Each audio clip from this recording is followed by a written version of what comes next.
Rubinstein, con el ex canciller Jorge Faurí, pero déjeme que le cuente dónde estoy parado desde el punto de vista editorial, porque voy a hablar de las elecciones, aunque le parezca fuera de término, porque se vienen las elecciones parlamentarias más trascendentes desde la recuperación democrática de 1983.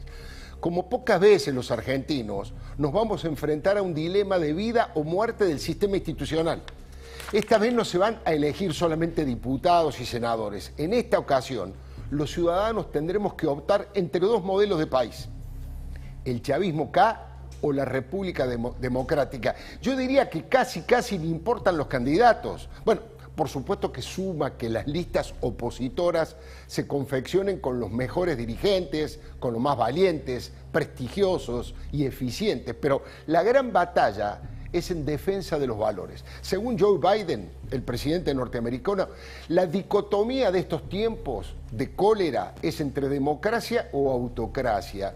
Y estos próximos comicios van a definir si la sociedad argentina es capaz de ponerle límites al nacional populismo autoritario que quiere transformar a la Argentina en un feudo, como ya lo hicieron en Santa Cruz o en Formosa.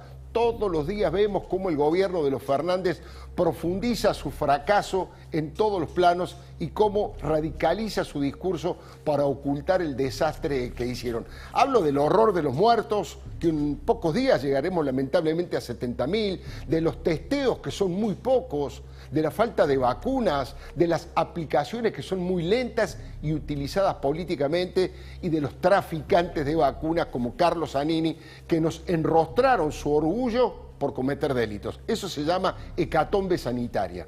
Hablo también de la inflación imparable que nos contaba recién Manuel, perfora el bolsillo y las esperanzas de los argentinos más necesitados, del desgarro que produce en el alma, el aumento de la desocupación y del cierre de las industrias y negocios de todo tipo, y del aumento brutal de la pobreza, de la mafia sindical que espanta inversores de pequeñas y grandes empresas, y del coqueteo en el suicidio político que significa no cumplir con los compromisos de los organismos internacionales. Eso se llama terremoto económico.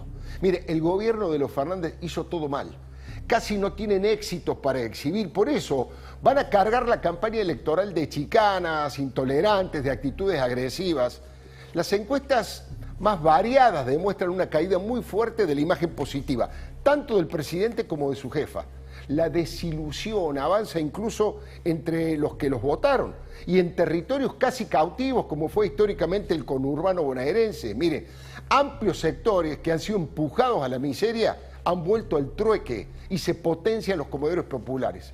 Jorge Remes Lenikov, el ex ministro de Economía posterior al tsunami del 2001, dijo que estamos viviendo algo parecido, similar a aquella época, pero ampliado. Si hasta los líderes piqueteros, Emilio Pérsico, Juan Grabois, Luis de Lía, se quejan del gobierno, mire, es que los planes y la comida ya no son suficientes. Ellos mismos dicen que es pan para hoy y hambre para mañana. Pan para hoy y hambre para mañana. Fíjese la definición que hace y la manera que tienen de criticar la tarjeta alimentaria y este clientelismo ya, yo diría, jurásico. Es que estos dirigentes tienen pánico que sus bases los desborden y busquen alternativas más violentas y fuera de control. Mire, las elecciones están acá a la vuelta de la esquina, ¿eh? En 60 días, el 14 de julio, hay que presentar las alianzas entre los partidos y 12 días después las listas de candidatos. Les confieso que yo siempre tomo con pinzas los resultados de las encuestas. En los últimos tiempos, por diversos motivos, han demostrado que se ha ampliado mucho el margen de error, y mucho más en pandemia. Pero la que hizo Jorge Jacobe entre el 26 y el 28 de abril, con 2.600 casos, tiene un dato revelador. El consultor hace un año, escuche bien, hizo la pregunta más simple que se puede hacer en estos temas. El trazo grueso: ¿usted quiere que el gobierno pierda o gane las elecciones? En ese momento, hace un año, el 42,9% de los consultados contestó que le gustaría ver derrotado a Alberto y a Cristina. Pero en esta última encuesta, ese porcentaje creció al 59,2%. Es impresionante. En un año aumentó 26 puntos la cantidad de ciudadanos que quieren darle un cachetazo, un voto castigo al gobierno. Mire, El cristinismo sabe que en estas elecciones se juegan la posibilidad de seguir en el poder en el 2023 o que Alberto tenga que entregarle la banda y el bastón presidencial a un opositor. Y eso la dejaría al borde de la cárcel a Cristina, a su familia y a gran parte del cártel de los pingüinos. El ataque a ciertos valores universales como la honradez, el mérito y la educación han impactado muy fuerte en el ánimo de mucha gente que no está dispuesta a darle respaldo al gobierno. Las trampas, las mentiras, las promesas incumplidas y las burlas a la hora de la vacunación también. La gente que se muere sin ser vacunada cuando otros se robaron esa posibilidad es un tema que el gobierno no puede justificar. Las muertes de personas íntegras como Miguel Lifchitz o el padre de Matías Almeida sin haberse vacunado se han transformado en bombas de fragmentación para la credibilidad del oficialismo. Ahora, no condenar a las organizaciones terroristas como Hamas y apoyar dictaduras como Venezuela, Cuba o Irán, los colocan en el peor de los mundos, en el peor de los mundos. Estamos viendo ese comunicado atroz de la Cancillería, un ejemplo de lo que no se debe hacer. Ahora, como si esto fuera poco, las peleas internas no terminan nunca. Cristina le dinamita los acuerdos que el presidente y Guzmán quieren hacer con el Fondo Monetario.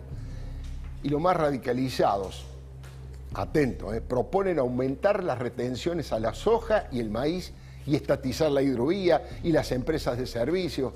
La pregunta es, ¿hasta cuándo aguantará Martín Guzmán ese fuego amigo? Porque lo que Guzmán teje de día, se lo desteje Cristina por las noches. Alberto quiere superpoderes y Cristina pretende hacer arrodillar a la justicia. Todos van a un peligroso conflicto de poderes con la Corte Suprema.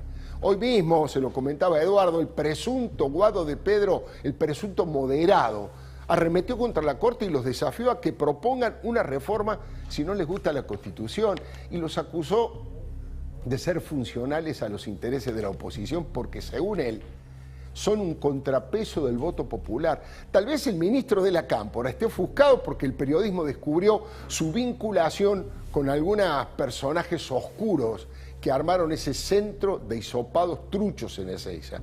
Pero le falta altura académica de Pedro para amonestar a los miembros de la Corte. Tal vez debería leer ese viejo tuit que vimos con Eduardo del presidente Fernández cuando le explicó a Cristina que la Corte es y debe ser un contrapoder. Ahí lo estamos viendo cuando en el 2013 criticaba a Cristina respecto de preguntarse quién lo aprobó a Cristina en derecho constitucional. Este tuit podría ser una especie de afiche de campaña electoral. Allí está una de las grandes diferencias entre el chavismo K y la República Democrática. Como corresponde en democracia, será el pueblo el que tome la decisión final. Le doy mi palabra y le pregunto al doctor Faurí, al ex canciller,